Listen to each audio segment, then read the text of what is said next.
In a small village lived Devaya, an old potter, who for 50 years shaped clay into works of patience and beauty. His hands were rough, his workshop tiny, but every pot carried his calm spirit.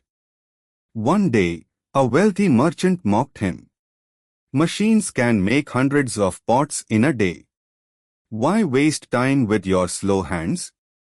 The villagers laughed, but Devaya only smiled. Clay needs patience. Fire needs respect.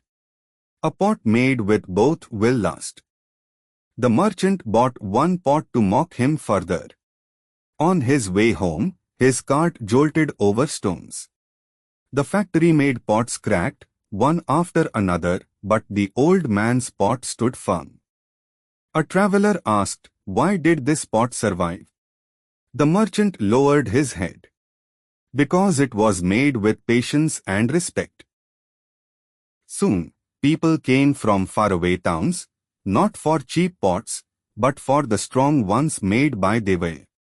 His patience became his wealth, and his respect for craft brought him dignity. An old potter was mocked for making clay pots slowly with his hands. But when tested, the factory pots broke, while his handmade pot stayed strong. Why?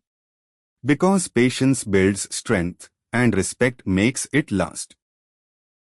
Moral of the story: patience builds strength, and respect makes it last.